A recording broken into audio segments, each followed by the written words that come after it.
Today I thought we would have a little fun and we would discuss, we would do a little dialogue back and forth, and I thought we would discuss 5 of the most iconic amps in history. Now, right off the bat, I hear you loud and clear. There are way more than 5 iconic amps, but I just chose 5 amps that are, in my opinion, really, really iconic for very specific reasons. And sorry, before we go any further, Peavey Bandit, you are not on this list. Sorry, buddy. Coming in at number 5, the Orange Tiny Terror. Small tube amps are really the order of the day. The entire mini craze with mini amps, mini pedals, everything going smaller really can be traced back to the very first lunchbox amp from Orange in 2005. Previous to 2005, you did see small amps, and trying to get amps as small as possible is nothing new, but Orange were really the first company to make a lunchbox sized amp with tubes and have it sound really, really good. Now at that time, I remember first seeing a Tiny Terror and going, what's that? You really didn't take it seriously. Now, when a bass player brings a Bass Terror amp, for example, to a show and they put it on top of their Ampeg 810, no one bats an eye, but in 2005, that was groundbreaking. Never before had guitarists been able to get good, crunchy, tubey tones in such a small package for less than $500. That was crazy.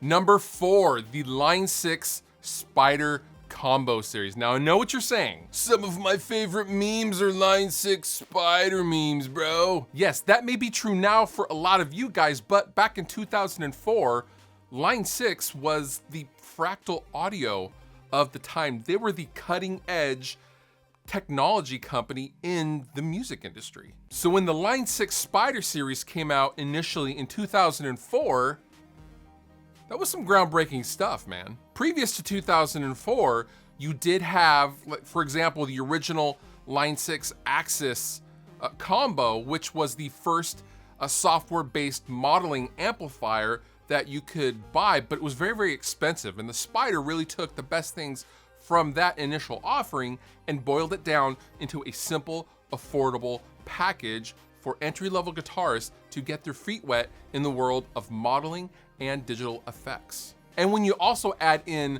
the features like a tuner and 4 different savable presets for like $150, that was crazy. Previous to this, like when I was growing up, we had, you know, the Peavey Bandits and the Rages and the Rage 158s and the teeny tiny Peavey stuff and the crate combos. There was no real middle ground between having tonal options with, you know, a foot switch and stuff like that, or just a teeny tiny crappy combo that you would literally never take out of your house. With the Spider series, guitarists were suddenly getting better and better and then taking the Spiders out for gigs because they could get multiple tones in such a small package. That had never really been done before, and I think a lot of people forget that. Amp number 3, the classic, definitive Marshall, the Marshall 1959 SLP, better known as the Plexi. Ken Braun and Dudley Craven designed the initial Plexi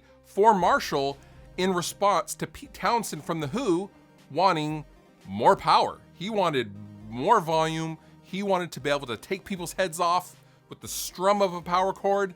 And by God, they gave it to him. Made from 1965 to 1981 until it was replaced by the JCM 800 series, this was the go-to rock and roll amp used by literally everybody. Johnny Ramone, Angus Young, Jimmy Page, Jimi Hendrix, Eric Clapton, Billy Joe Armstrong. The list goes on and on. And the Marshall 1959 SLP is also the first 100 watt amp.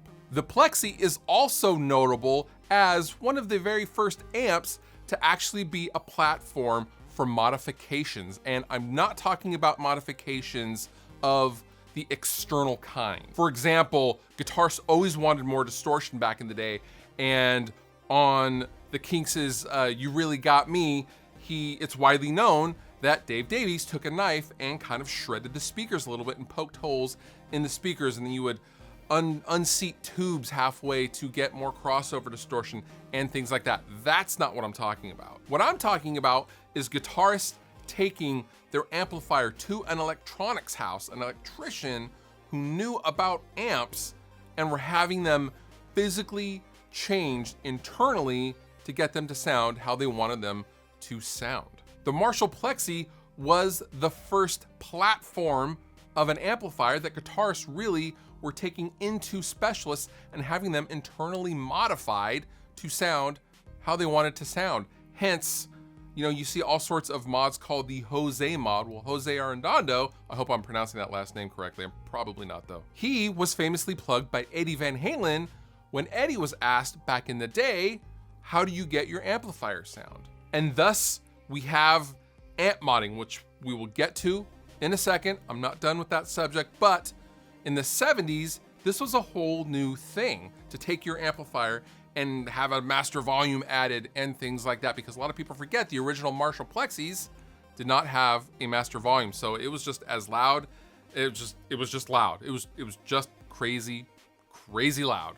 Number 2, the Peavey 5150. Segueing nicely from the Marshall Plexi and Eddie Van Halen connection, Eddie Van Halen's first signature amplifier with Peavey came out in 1992 and had an unprecedented 6 stages of gain. No amplifier, no production amplifier had ever had this many stages of gain. It was mind-blowing. Now, I also hear a lot of you guys saying, yeah, but what about the Soldano SLO 100 or the Mesa Boogie Dual Rectifier?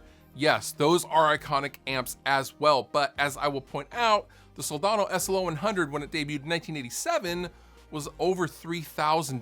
And in 1987 money, that was crazy expensive. Even today, in 2018, a Soldano SLO brand new is almost $4,500. So it was much less accessible to gigging and working musicians in 1992. But suddenly, with the 5150, you could walk into a music store, you could get crushing metal tones, and you could not spend an arm and a leg to get it.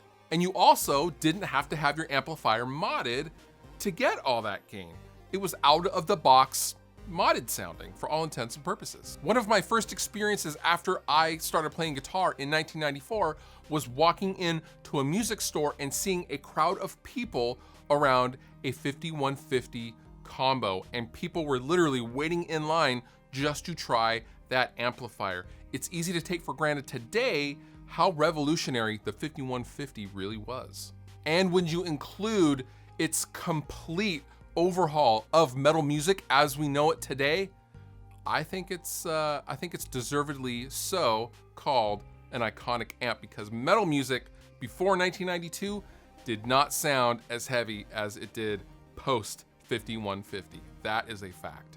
And last, but certainly not least, number 1, the most iconic amp, in my opinion, is the Marshall JCM 800. Now, besides being one of the most versatile amps to ever exist, with a single channel no less, Rage Against the Machine, Slayer, Guns N' Roses, Fugazi, AC/DC. It is also my opinion that the JCM spawned what we now know as the aftermarket mod industry, and thusly it has spawned many companies within themselves. Splon, Bogner, Friedman, Soldano, they all started just basically modding Marshalls in their own shops. And then from the modifications they would develop, they then started their own amp companies, all thanks in part to the Marshall JCM 800.